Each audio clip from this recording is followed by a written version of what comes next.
Welcome to the Big World Made Small podcast for the adventure traveler. I'm thrilled you're here. My name is Jason Elkins, and in addition to being your host, I'm also a former U.S. Army paratrooper, third-generation commercial hot air balloon pilot, paramotor pilot, ex-Montana fly fishing guide, advanced open water scuba diver, and a full-time nomad that's visited more than 30 countries on 6 continents.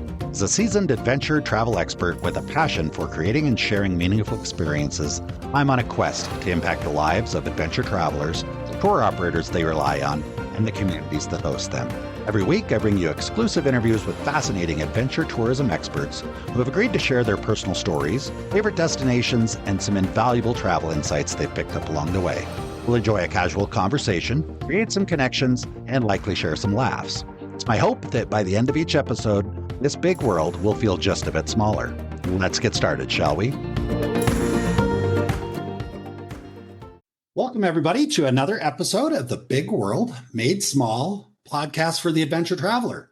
Happy to have each and every one of you back here today to listen to another wonderful guest speaker that's come in and agreed to share all of their personal childhood details and stories for how they got to doing this crazy thing that we call adventure tourism. And today we've got Hayley Wright with Black Mountain, Montenegro. Hayley, so happy to have you here on the show. Welcome. Jason, thank you so much. I'm really, really happy to be here. I really appreciate the invitation to join you. Well, it's a real pleasure. And should we just jump in and I'll ask you your first memory of your childhood, or should we start somewhere else? No, I'm joking. And, you know, what I found after having conversations like this with so many fascinating people is the people that end up in adventure travel or adventure tourism, or, you know, whichever words you wanted to use to describe it. They always have some interesting twist, turn, or story, family, lineage. Sometimes it's like in the blood. Other times it's like, no, everybody else in my family thought I was crazy. So what is your story as far as, you know, how did you get from where you were? Where were you? And how did you get from where you were to where you are now? Well, I've always loved travel. I've always been fascinated by other countries, by languages. My parents were big travelers. My father spent many years working in Africa in kind of some quite difficult places, actually challenging places, as you can imagine, back in the 70s and 80s. He always seemed to be escaping from another coup or civil war, but his adventures and the cultures and the people that he met, the stories were fascinating. And my mom, when she was 19 years old, she emigrated from the UK to Canada. And that was a big adventure back in the 60s as well. And, the stories she used to tell about living on a ranch and, dating cowboys and going to drive-in movies, which we didn't have in the UK, even when I was a kid. It just all seemed fascinating. And I just, through my parents, I got a love for mountains. I mean, I grew up in the southern UK, which is pretty flat. So, I used to look at photographs of mountains and dream of going to mountainous places. And I don't know, I'm just always fascinated by travel and other cultures. So I followed that, always looking to travel to as many places as I could on vacation. But my actual job, I worked in the oil industry for 10 years. Not really particularly because what did you do in the oil industry? Because I'm noticing a trend with some of the people I speak with. I'm curious if you fit into that trend. So what did you do in the oil industry? Well, I kind of fell into it because I actually I went and lived in Russia for a while. I studied Russian language in the early 90s. Which was probably an interesting time to be there. A very interesting time. The Soviet Union had just collapsed, and I was absolutely fascinated, always had been, with what was behind this iron curtain, So long story short, I ended up living in Russia. I learned the language, and then in Russia, they had an economic collapse. I was basically being paid in rubles, and it got to the point where the inflation was so rampant, you needed a pile of rubles this thick, like 500,000 rubles, just to buy a Big Mac in McDonald's in Moscow. So for those of you that are listening to this on, that didn't see what she was doing, I'd say you kind of held up your fingers. You said a stack of rubles that was much thicker than the Big Mac. Yeah, much thicker. Right? Yeah. I'm thicker than the Big Mac. So basically, I wound up back in the UK because Russia was in turmoil, and I got a job in the oil industry because I spoke Russian. And at the time, obviously, Russia was opening up a lot of businesses and a lot of oil, and that's more or less how I ended up working in the oil industry. And I was basically responsible. Was it as a translator, or I'm sorry, what were you said? Yeah, I was working on the Russian desk. I was translating. I was also responsible for moving cargoes of oil around the world. Not very sustainable in today's environment, but that was what I did. I moved oil around the world, so I was dealing with other countries, other nationalities, talking to people all over the world every day, and I found that part of it fascinating. And I can see where that would be a good skill set. I can see where that would be a good skill set for somebody that wanted to go into more of the tourism end of it. Logistics, moving clients from point A to point B, and staying organized, because frankly, a lot of people in tourism or people that are drawn into tourism maybe don't always have the best organizational skills. And I am speaking about myself sometimes. But yeah, okay. So I get that. So then how did you get from there into tourism? So, I mean, basically, all of my vacation, as you say in America, or my holiday time, when I wasn't working in the oil industry, I would look for the next adventure, climb Kilimanjaro, trek to Everest Base Camp, climb the Haute Route in Switzerland, across the glaciers, travel across Alaska for a summer. I mean, I just none of my vacations were beach. I couldn't sit on a beach. And then I realized, around about the time I met my husband, I was thinking, wow, I traveled with some adventure travel companies, run by couples or run by people who had a passion. And I thought, I think I could do this, but I'm not sure where to do it or how to start. And in fact, what happened was I was working through the oil industry. I was working a lot with the Balkans, with Croatia, with Montenegro, with Serbia, with Bosnia, because of a contract we had in the business. And that's how I got to know this region. I got to know Montenegro. And that was kind of opened the door, if you like, to setting up here. I'm curious. So it sounds like it made sense. I can see where it makes sense. I'm doing a lot of work in this region. I like to travel. Was it strictly just convenience, or would you say that Montenegro had some other deeper meaning or deeper calling for you, or was it just fortuitous that it just happened to be an area that you were already making connections with, you knew something about? I'm just curious, how much of that was, Yeah, I would say it was kind of 50-50.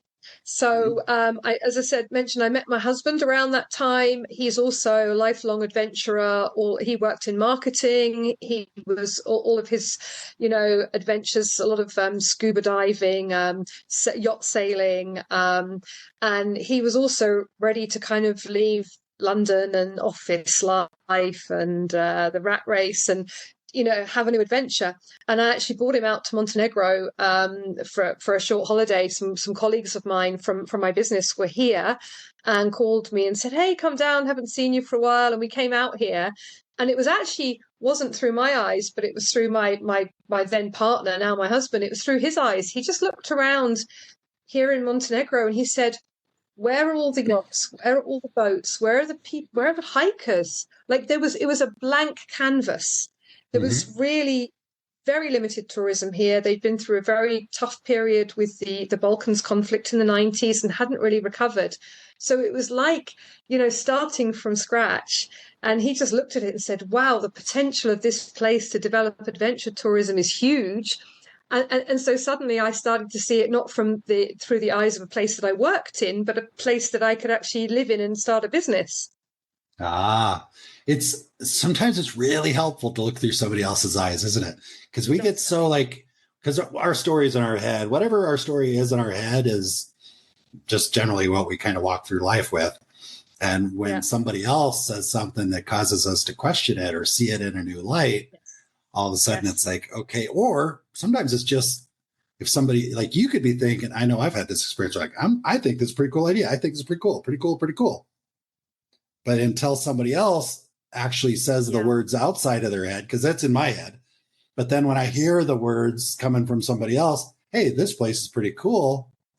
You think? Oh, you think so too? Yeah. And it's like it gives you permission to all of a sudden open up to the possibilities. So it sounds like you guys are a great fit for each other. That's yeah. Okay. And before we go any further, if you hadn't already mentioned the Balkans specifically, I'm curious how many people that are listening to this, if you'd not mentioned the Balkans, and if all we'd said was, Black Mountain, Montenegro, I'm just curious how many people would get that. You probably have more experience with people having this conversation than I do. What's your best guess? Let's take the average, because you work with American clients as well. Yes. I get my head around that a little easier.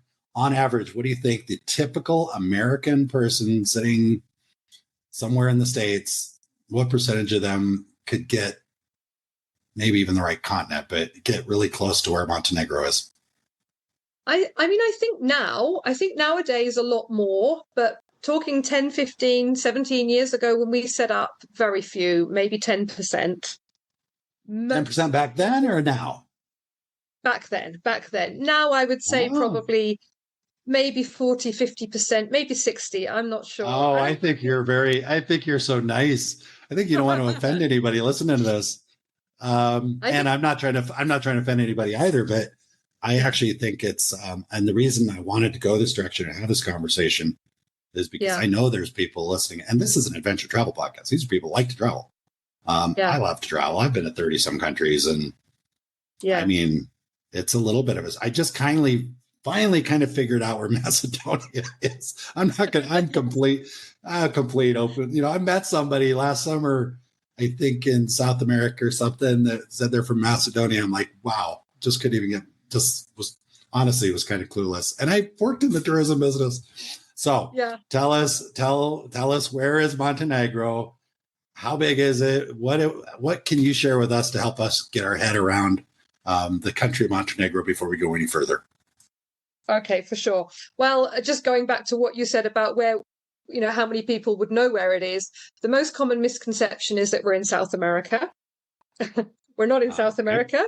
If people think, Montenegro, the most common question is that South America? We're not. We're actually in what's called the Western Balkans. And a lot of older generation people that I speak to from around the world, if I then say, well, Montenegro was part of the former Yugoslavia, then they say, oh, of course, I know where it is. And many people will say, yes, well, I went to Yugoslavia. But obviously Yugoslavia broke apart. It was comprised of Montenegro, Croatia, Serbia, Bosnia, Macedonia, Slovenia, all formed together, and it broke apart. So a lot of people will be familiar with Yugoslavia, maybe from the 70s or 80s, but they won't be so familiar with maybe Montenegro, which was the smallest of the sort of republics within the Kingdom of Yugoslavia. Okay. And how small is small? Or how big is small? How big is small? Wow. So we're both. This is the big world. This is the big world made small podcast. So we got to figure out some way to get your definition to fit that. Okay. Right. Well, if I can just play with the words, I think Montenegro is probably a small world made big. And I'll tell you why. Ooh, okay. Love it. Small world made big. We're only 5,000 square meters. That's approximately the size of Northern Ireland. Okay. So if you think of Northern Ireland, that's how big Montenegro is, with only 180 mile coastline. However, we are actually. So would you say Northern Ireland? Would you say Northern Ireland? Yeah, because I think there's not a whole lot of. Maybe some people can't get their head around that. I'm thinking Northern Ireland's got to be like the size of what, Connecticut, or do you have a frame of reference for in the U.S.? I'm going to say that. I might be wrong. Small. Yeah. 5,000 square meters. However, we are the fifth most mountainous country in the world. That is the fifth most mountainous by percentage area covered by mountains, not by height. But we do have some high mountains. We have over 200 mountains that are higher than 2,000 meters, which is 6,000 feet. So we are a very mountainous country. And there is a joke that if you ironed the country flat, we'd be bigger than Russia because of all our mountains. Actually, I love that. That's good. I've never heard that about any country, but that puts it into perspective. Big. Especially if you flatten it out. So, wow. Okay. So what's the largest city in Montenegro? So the largest city is the capital city, Podgorica. And that city sits in a kind of basin. It's not by the sea. It's surrounded by mountains. It's some of really very limited area of actually flat land that we have in Montenegro. Another fun fact is that Montenegrin people are very tall. Genetically, historically, I don't know how you call it. They make great basketball players. Basketball is the national sport. We also have a joke that it's a national sport because the basketball court is quite small and we don't have enough flat space to put football pitches. Okay. All right. I'm starting to get the picture. How big is the city? Podgorica has about 200,000 people. And Montenegro in total has 650,000 people. We do not even have 1 million people. So we're a country which is the size of a small city. What do you like most about the people? You mentioned a few characteristics. You mentioned one is they like basketball and they're tall, but I'm guessing that's not what you like most about them. If you were to describe, you will love the people from Montenegro because fill in the blank. Because of their hospitality, because of their genuine warmth, because of their pride in their culture, because of their pride in their food, because of their pride in their country. And they have a great sarcastic sense of humor, which really fits with the British sense of humor. I love it. And the people here are just really genuine and really go out of their way to help you. And they appreciate life and what's important. They love family. They really, look after each other. It's a really nice society to live in. Is there still some religious influence there? Do you tell us a little bit about the cultural aspect of it around religion? Are there big churches there? Or did that kind of go away for a while and not really come back? Or yeah, obviously, during the Yugoslav times under communism, the church wasn't very predominant. It has had a resurgence, predominantly Christian. Here, that's the Slavic Orthodox Church. So similar to the Slavic Russian Church or Greek Orthodox, that kind of type of religion. But we also have in some areas of Montenegro, Muslim populations. It's quite common in a town to have a Catholic church, an Orthodox church, and a mosque, all within sight of one another. And would you say that within? Yeah, I'm sorry to interrupt. Because I know that part of the whole Balkan conflict, there was some religious underpinnings, or maybe it was all religious underpinnings. I'm not sure. So I guess that's where I wanted to go with that question. And when I heard you say there's churches, maybe mosques,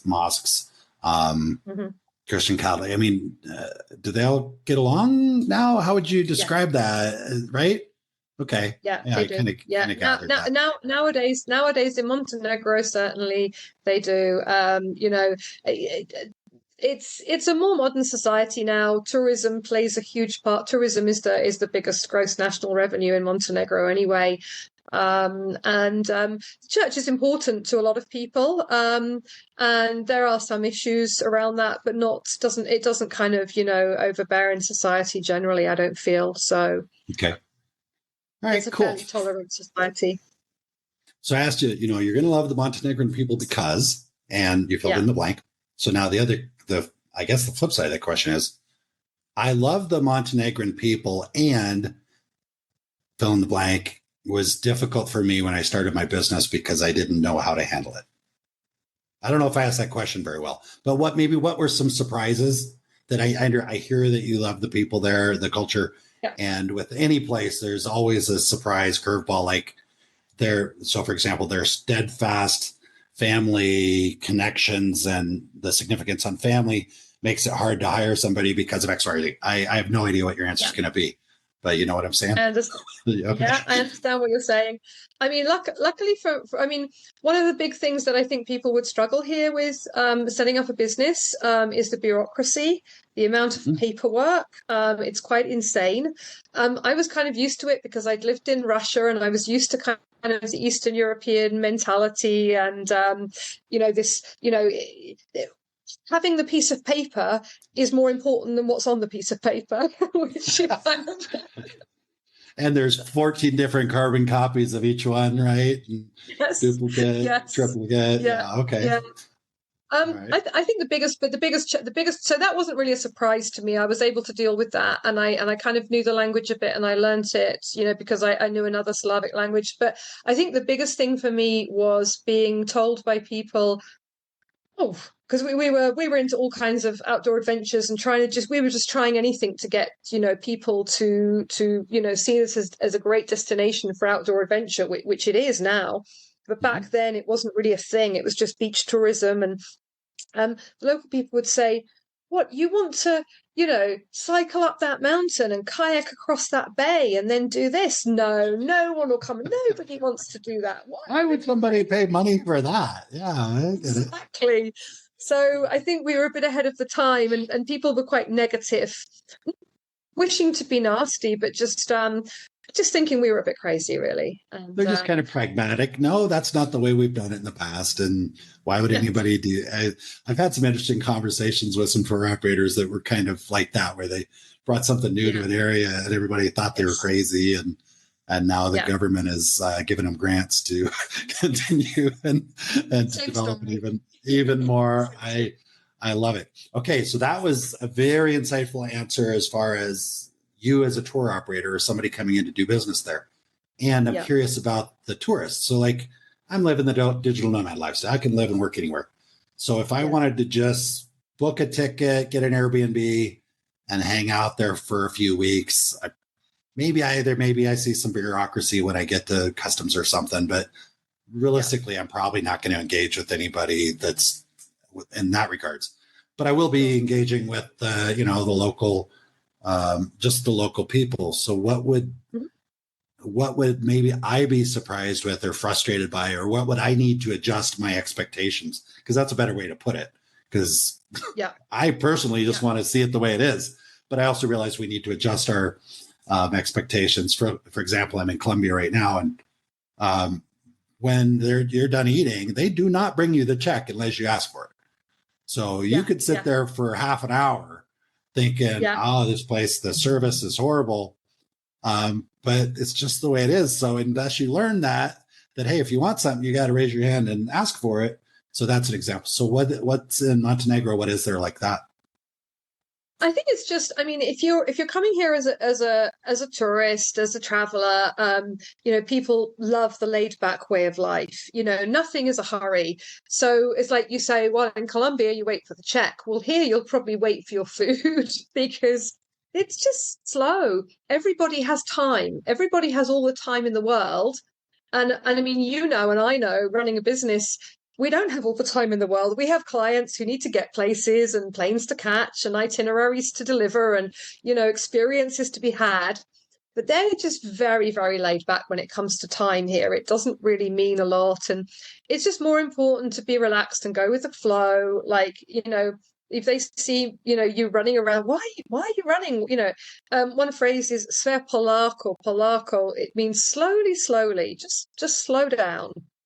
So if you're coming here because you need to get things done, you just have to put yourself in a different mindset that not everything will be achieved at the first try, and just relax because life is to be enjoyed. And so we've had to balance that. We're trying to run a business, but we also embrace that lifestyle as well. So because it's so funny because your clients are coming there to experience the culture. And, you're kind of stuck in the middle, like, okay, I'm going to spend half my time explaining to my clients that you're here for the culture and this is the culture. And the other half the time trying to convince my partners, my vendors, my, restaurants, hotels, that these people over here expect something totally different. So can we try and meet somewhere in the middle, please? And Yes. I really like what you said, though. I love that you brought the example back around the food, because as you were explaining that, I was like, Yeah. that's so kind of probably easy to explain, because if you're in a culture that's really in touch with connection, social hospitality, actually good hospitality in a lot of cultures, good hospitality is a 3 hour meal. That's good hospitality, right? Exactly. It's like, look at all the time that you have to spend with your hosts or your Yes. family. What's the hurry? Like, a 3 hour meal is better than a 30-minute meal. A 30-minute meal might even feel lazy to them. Like, we're not lazy. We're not going to rush you out of here in 30 minutes. We're going to give you all, you guys can just stay as long as you want, and we'll make it easier by bringing the food real slow. Exactly. Right? Yeah. That's it. Yeah. And it is all about that. People are so proud. They have grow their own food, and they want you to enjoy the best of it. And so it has to be done properly. And so, a lot of times people will sit down to a meal and they'll be served a huge amount of food. And, myself or my colleagues who are guiding them always have to remember to say, guys, this is not the only course. There is more coming. And people are like, there's more coming. And then they have to then they feel bad because there's no way they can eat just what the first course is, let alone the second and the third. So we have done a lot of work with our local suppliers to manage expectations and say, especially, Westerners don't like to leave food on the plate, and they feel bad if it's waste, and with our drive in sustainability as well. So we've had to kind of say, could you, hospitality is all about making sure nobody ever goes hungry. So of course they put a lot of food out. Just to make sure. We're going to make sure nobody goes hungry. So, exactly. And afterwards, the family and the cousins, everyone will come and eat the leftovers. But of course, people don't understand that, and then they think it's waste. So we've had to work quite hard with suppliers to say, maybe just, a bit less food so that they won't leave hungry, we promise. But it's just, if I can say that we get complaints, like, it's not a complaint, but a thing is, oh, we felt so bad. There was so much food. And I mean, here we are running an adventure travel business. And one of the biggest things that surprised us over the years is how people have come to love the food that makes up this culture in this region, because it's such a fusion of East meets West. And, so many different, the Ottomans were here, the Austro-Hungarians were here, the Venetians were here. So you name it. You want great Italian coffee and pasta, you want baklava, or you want goulash. It's all here. So food has become a big part of our adventure tours. I think it is. I'm sitting here. I have not eaten today yet, so thank you, Hayley. I was like, I'm in. Where do I sign up? Because especially when you said baklava, I mean, I just immediately in my mouth just started watering. That's like by far my favorite treat. Actually made it for my team back, in the day. I was that guy making baklava for Christmas, so I could take it to all the team, and I'd give them all these big boxes of baklava. And of course, that meant I got to eat a lot of it as well, and feel like, Right. So that's a fond memory. I'm sure the food there is, I can just imagine. Yeah. All right. So I could talk about, I'm not going to ask you any more about food, I promise. No, let's get away from food. So let's jump into, I want to learn definitely a little bit about, specifically what kind of trips you're offering, what kind of, trips you're the most excited about, what's coming up this next season, any new stuff. And then we're going to shift to kind of more of a general, what's going on in the guiding world around you, and how some programs that you've been working on, especially during the time of COVID, when you had the foresight to sit down and say, okay, we're not spending a lot of time doing this right now, so let's actually do something that's going to work for, the future and sustainability and tourism in general. So let's start with just specifically Black Mountain, Montenegro. What are your kind of key experiences that you like to share? Yep, great. So, Montenegro being, as I mentioned, the fifth most mountainous country in the world, we do a lot of hiking tours. It's also a great place for biking, and there's a lot of biking going around now. E-biking is becoming popular here as it is in other places. Clearly, up until fairly recently, we didn't have e-biking. So if you wanted to come on a biking holiday here, you tended to be French or Dutch, and very fit. Because it's a lot of ascent and then descent. E-biking's a big game changer because obviously it brings biking in the mountains to people like myself who might not be quite so fit to actually pedal myself up 3,000 feet in one go. But yeah, I say our principle is hiking. We do a lot of kayaking in the summer, kayaking, stand-up paddleboarding, rafting. Montenegro has the Tara Canyon, which is one of the world's deepest canyons, and we have fantastic whitewater rafting on that canyon. We also do a lot of wild swimming in the lakes, the rivers, and the sea. And pretty much... Tell me more about that. I heard you say wild swimming. Is that what you said? Yeah, wild swimming. Tell me more about that. That sounds wild. It's wild. It's also a marketing term, isn't it, really? I mean, it's basically swimming in lakes and rivers and canyons and in the sea. It's basically not swimming in a swimming pool where you go up and down the rows. And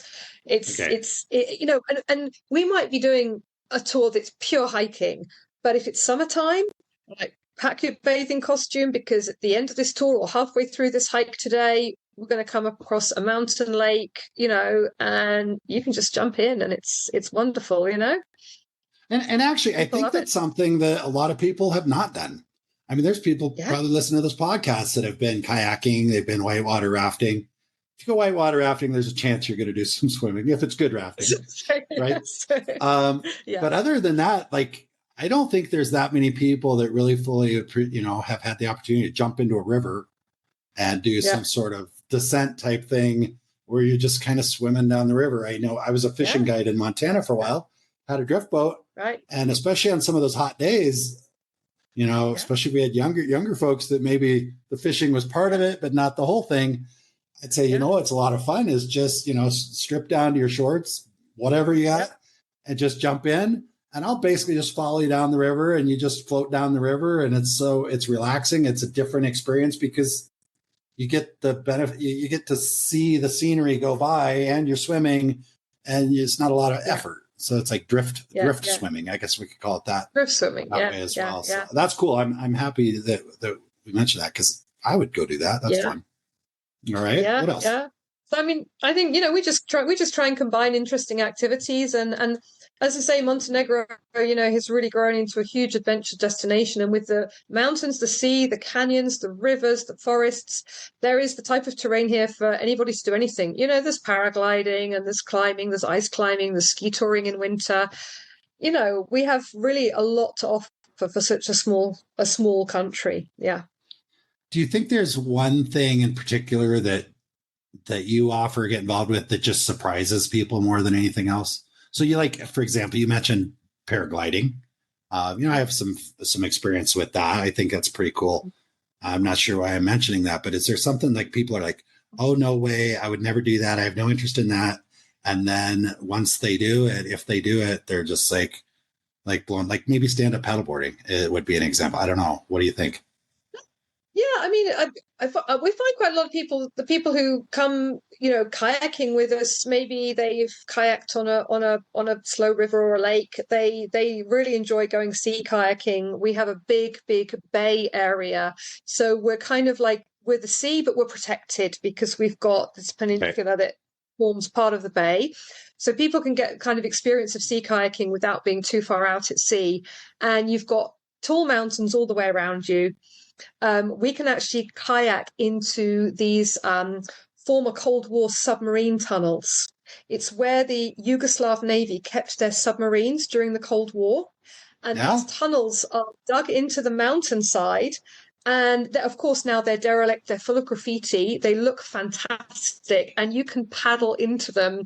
And people are absolutely fascinated with that. And they don't know they're there. We just paddle along and we go for coffee, a little fishing village, and then you lead them off and they're like, where are we going? You've kind of disappeared into the mountainside in your kayak, and they follow you in and they're just blown away by it. Cool. I'm happy to ask that question. That's pretty cool. Actually, I'd be the same way because that's all right. Yeah. Very, Yeah. very neat. And then you tell What them is? Cold War submarines, and then they feel like James Bond, you know? Yeah, yeah. It's because yeah, that's pretty cool. Um, Yeah. so as far and let's touch real quick on the seasonal.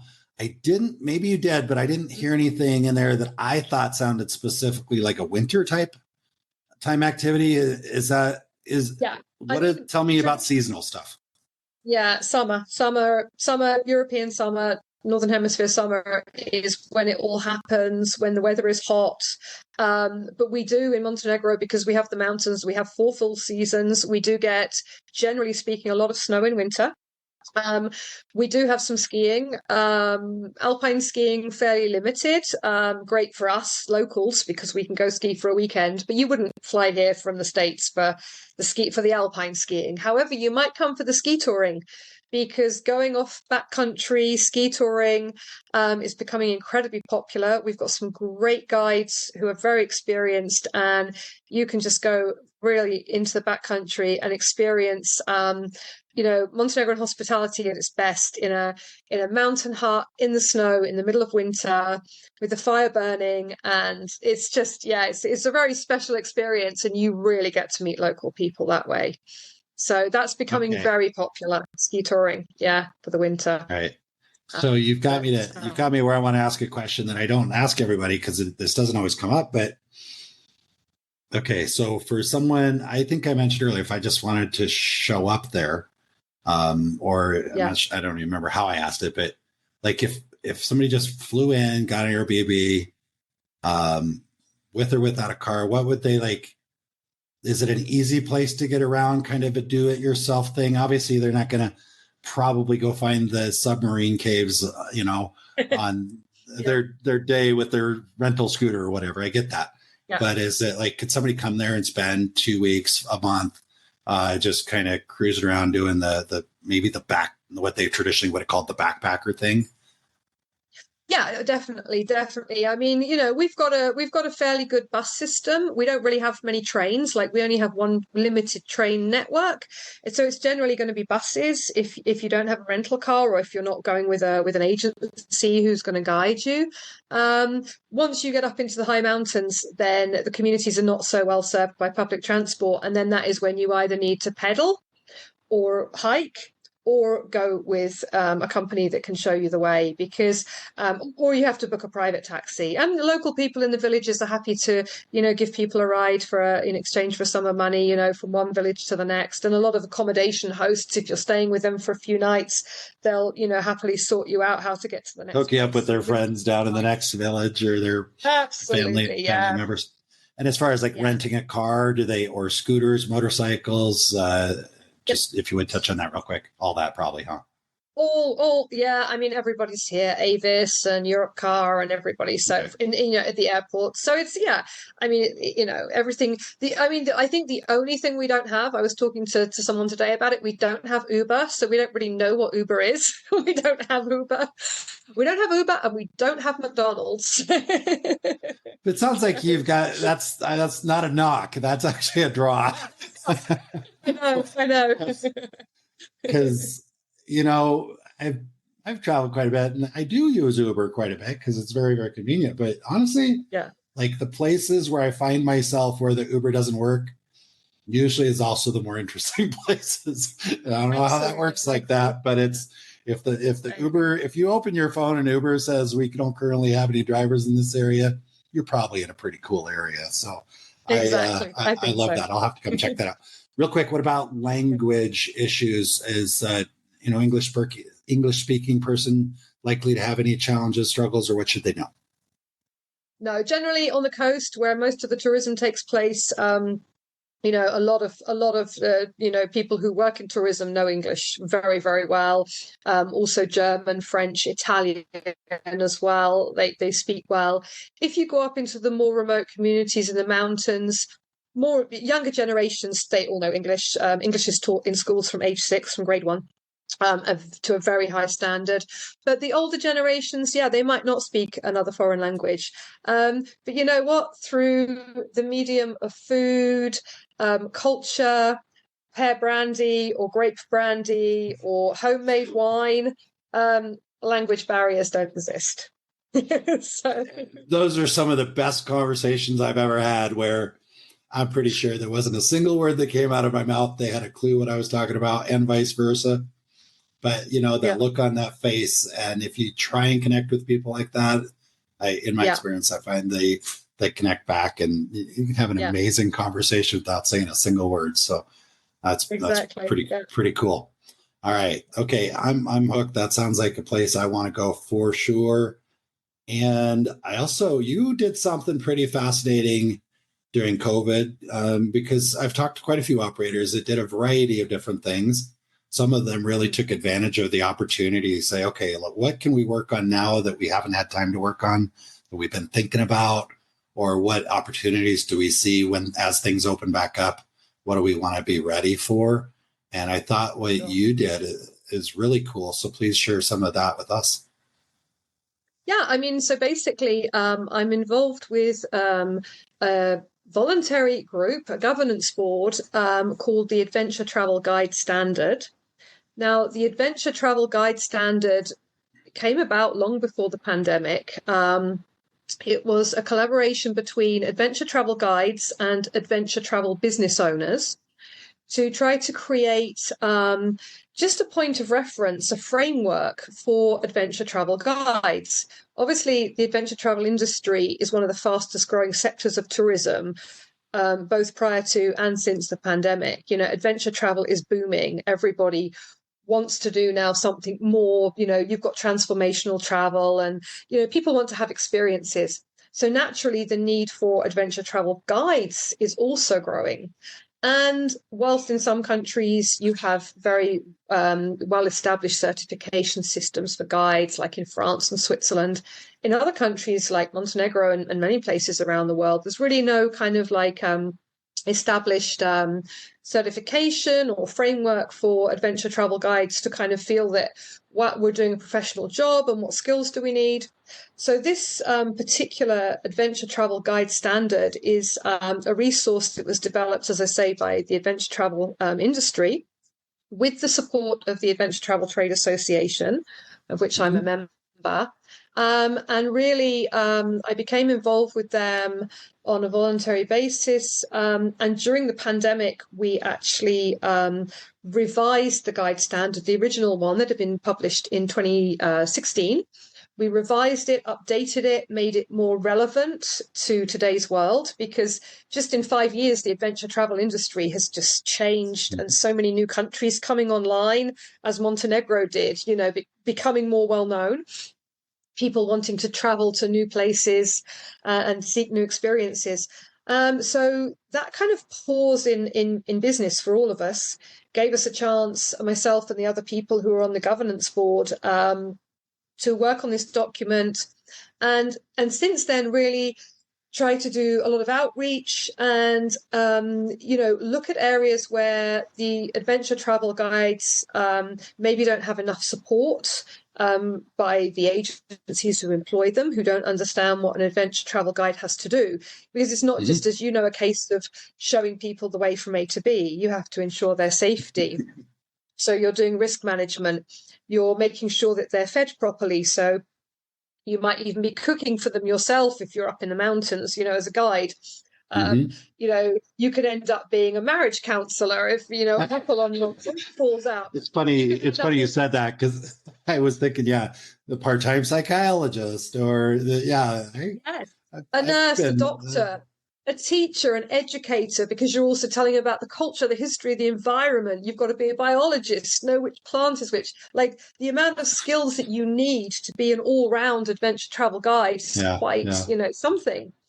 So I've been very privileged and honoured to be involved with this group of great companies from around the world and great guides from around the world, people who've got a huge amount of experience. And I just found this is a passion now for me. I just really, I work obviously with guides here in the Balkan region, having seen some of the pitfalls for guides. A lot of guides are self-employed, seeing how maybe they don't get fair wages or they don't get good support from the agencies they're working for. It's just really made me want to be involved more and to help kind of develop this global standard and let people know about it. It's all completely free. The resource can be downloaded by anybody from the Adventure Travel Trade Association's website. If you go to the education tab on their website, you can find the link to the Adventure Travel Guide Standard. And it's just something that I'm involved with now on outreach, letting people know about it. We have an Instagram page, and just trying to, create a future for adventure travel guides as a serious profession. And I will say, here in the Balkans, some of the guides I work with, it's great young guys and women, their parents will kind of say to them, well, when are you going to stop messing around and get a real job? I think that's universal. I think that's everywhere. Because I definitely, I've heard that. I'm 50 and I'm still hearing that. So okay. So it's important to support the profession, because without the guides, it's very hard to have adventure tourism done safely, done well. The guide really, I can be at my desk sorting out the admin, the itineraries. I go out and guide when I can, but I don't get out as much as I would like to. And really, everything is in their hands. So it's really great to be able to support them. And you mentioned properly. so many of those things are so critical, and there's so many. Like, being a guide is one of the hardest jobs that anybody will ever do. I also personally think it's one of the most rewarding things a person could ever do. But yes, it's everything from, just even a one-man show with a drift boat and some fly rods. Yes. It's like, the lunches, the boat transfers, the logistics, the collecting money, the time on the water, the marriage counseling. Oh my gosh, that's like that's a huge one right there, especially in some things, because you got to make it fun for everybody. Or you have a mixed group of people and you're playing kind of like mom, leave your brother alone, get on your side of the chair, you get on yours, because it's a lot. Also very rewarding, and it's a job, it is. So, and really, I guess where I was going with that was, you said if you don't have the adventure guides, you don't have the tours, but realistically, like, adventure guides are the representative of their home, their country, because the typical person goes, maybe they go on a trip with you. The one person, depending on the group dynamics and how many guides are with them, but the person that they're going to have the most interaction with, and they're going to base their opinion of Montenegro on, is that guide. Because it's with them all the time. They're sharing. Anytime you share any sort of experience with people, you bond. And it's you're either going to walk away from it thinking, oh my gosh, the people in Montenegro, which means, give me a name of a guide. Give me a random Montenegrin name. Mio. Oh my gosh, the Montenegrin people are amazing. We spent 3 days kayaking, bike riding, and Mio was amazing, right? So you see what I'm doing there is, it's like, that Mio is the face and the name of everybody in that country. So that's why it's so friggin' important, because, I'm not going to use the name Mio again. I'm just some other random name that's like, oh my gosh, he was grumpy, irritable, late, all this stuff. They go home and say, Montenegro, it was beautiful, but the people there are just like really not very motivated. They're grumpy, irritable. And when the tourism boards, they know this. I'm speaking to the choir, but they know how important it is. So that's, I love that what you're doing, and ATTA is all about that. I'm have participated with them in the past. We've got a lot of ATTA members on the podcast. So I'm going to throw a good plug out there for the Adventure Travel Trade Association. Definitely. Expect to have a couple of the leadership from the organization here to discuss this stuff as well. So I love that you wanted to have this conversation, and when I chat with them, we'll continue that. And for anybody that's listening to this, like, I want to share, because I have the opportunity to see you on my screen, and people listening don't. And you were excited early on. You were excited when we were talking about Montenegro. But like, the energy level just went up 4 or 5 levels or more when we started talking about this. And that's pretty noble, because it can be fun and exciting to talk about tourism and places you like and the country you love. But when you get that excited, about something that is helping other people, other, not just other guides, other tour operators, but other customers that you will never see. Yeah. You are working hard to help adventure travelers that may never visit Montenegro, certainly will never send you a deposit, and you're just as excited or more excited about that. That's pretty cool. So I'm going to give you some big kudos for that. You got me excited. I'm sitting here grinning here. You're just watching and listening to you. So wanted to share that for anybody that can't see your face. Yeah.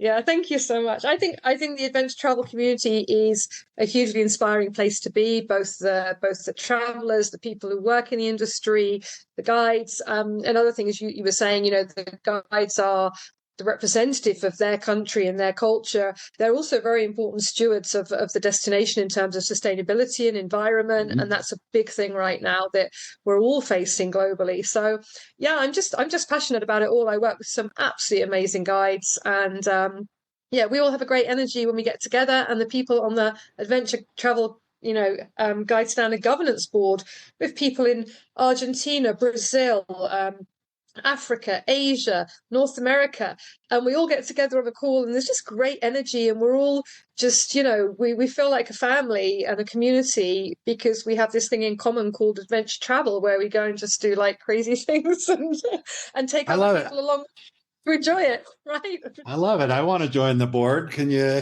hook me up with someone? It just sounds right up my alley. I love that. I just as listening to you, I'm sitting there, I've got all kinds of ideas rolling in my head. Oh, well, maybe we can use, you all are way ahead of me, but I'm like, let's figure out how to, have more conversations on Zoom and stuff like that. And I know you've already figured this all out. You don't need me to help, but I just got excited listening to you. So thank you for sharing that.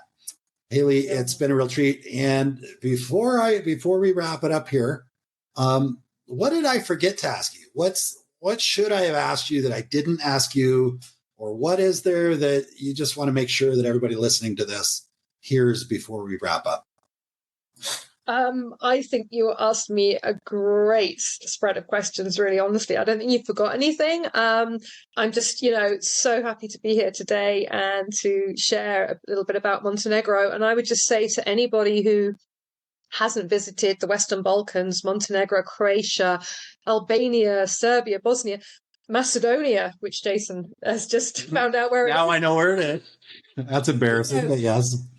It's an incredible destination. There is so much to see and do here. You can't do it all in one trip. You can't do it in 10 trips. I mean, I've lived in the region 17 years and there's places I still haven't been.